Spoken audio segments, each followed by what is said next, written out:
పెద్దపల్లి జిల్లా పెద్దపల్లి మండలం కుర్మపల్లి గ్రామంలో రహదారి దుస్థితి తీవ్రంగా ఉంది. గ్రామం నుంచి ధర్మారం, రాజారాంపల్లి తదితర ప్రాంతాలకు వెళ్లే ప్రధాన మార్గం పూర్తిగా గుంతలమయమైంది. ప్రతిరోజు వందలాది వాహనాలు ఈ మార్గంలో రాకపోకలు సాగిస్తుండగా ప్రయాణం ప్రమాదకరంగా మారింది. గ్రామ శివార్లో ఉన్న క్రషర్ యార్డ్ల కారణంగా ఎగిసిపడుతున్న దుమ్ము ప్రజలకు మరింత ఇబ్బందిగా మారింది. ఇళ్లలో దుమ్ము పేరుకుపోతుండటంతో పాటు శ్వాసకోశ సమస్యలు తలెత్తుతున్నాయని గ్రామస్తులు ఆవేదన వ్యక్తం చేస్తున్నారు.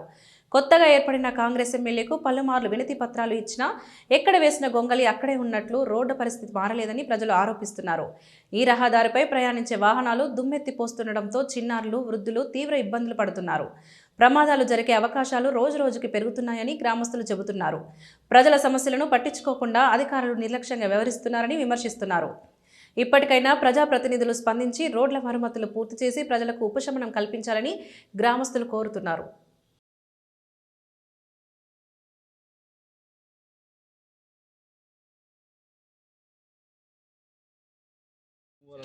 చాలా మందికి అనారోగ్యాల పాలైంది.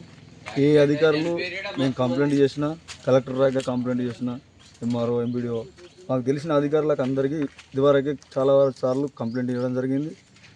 ఏ అధికారి వచ్చి మాకు ఇవరకు ఈ సమస్యలు నెరవేర్చలేదు. రోడ్డు వేస్తామన్నారు, అది చేసిన రోడ్డు లేదు. బాగా మందికి అనారోగ్యాలు అయితే చాలామంది సఫర్ అవుతారు. హైదరాబాద్ రాకపోయినా కూడా తగ్గని రోగాలు ఉన్నాయి. దగ్గు, దమ్ము, ముస అటువంటి రోగాలతో బాధపడతారు. ప్లస్ యాక్సిడెంట్లు డైలీ ఒక యాక్సిడెంట్ ఇక్కడ ఖచ్చితంగా జరుగుతుంది. అయినా ఇంత ఘోరంగా ఉన్న సుధా ఏ అధికారి, ప్రతి ఒక్క అధికారి, ఎంపీడీఓ కావచ్చు, కలెక్టర్ కావచ్చు, మీ అధికారులు కాకుండా రాజకీయ నాయకులు సుధా ఈ రోడ్డు మీదకి చాలామంది పోతున్నారు. కానీ ఈ వరకు మాకు ఈ రోడ్డు సమస్య అయితే తీరడం లేదు. కుర్మపల్లి గ్రామ సర్పంచ్, ఇంతకుముందు సర్పంచ్ కూడా దీని గురించి ఎన్నోసార్లు ధర్నాలకు దిగితే కూడా ఎన్నడూ కూడా పట్టించుకుంటలేరు ఏ అధికారులు కూడా వచ్చి. ఈరోజు కూడా మేము 2-3 సార్లు కేసీఆర్ల కాడికి పోయి ఒకరొకరిని కూడా పిలుచుకుంటా, వాళ్ళు చైర్మన్ వాళ్ళను వీళ్ళని పిలుచుకుంటా, మరి మా పరిస్థితులు ఇట్లున్నాయి, ఇండ్లు ఇడిచిపెట్టి కూడా ఈ రోడ్డు మీద ఇండ్లు ఇడిచిపెట్టి కూడా వెళ్ళిపోతారు దుమ్ముకు వశపడలేక.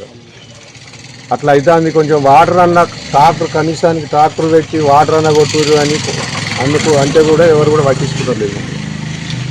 మరి ఏం చేస్తుందని ఒక నిర్ణయానికి వచ్చి మా గ్రామస్తులు అందరం అనుకొని ఇదాన్ని ఒకటి మొదలు పెట్టుకుందామని కార్యక్రమం దీన్ని పెట్టినాము. ఏ అధికారి కూడా, ఎమ్మెల్యే కానీ,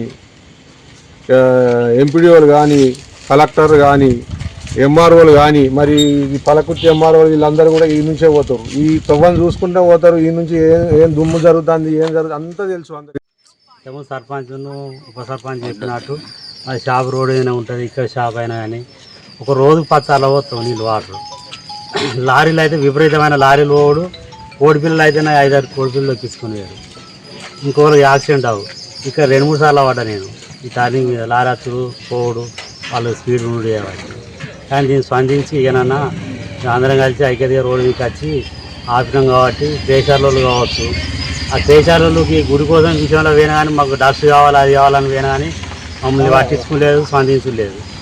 ఏమైనా వాళ్ళు మేలుకొని మాకు వాటర్ ట్యాంకర్ పెట్టి ఇక్కడికి వెళ్ళి అక్కడ రాక రోజుకు 3 సార్లు కొట్టిస్తే ఈ టర్నింగ్ మీద కొద్దిగా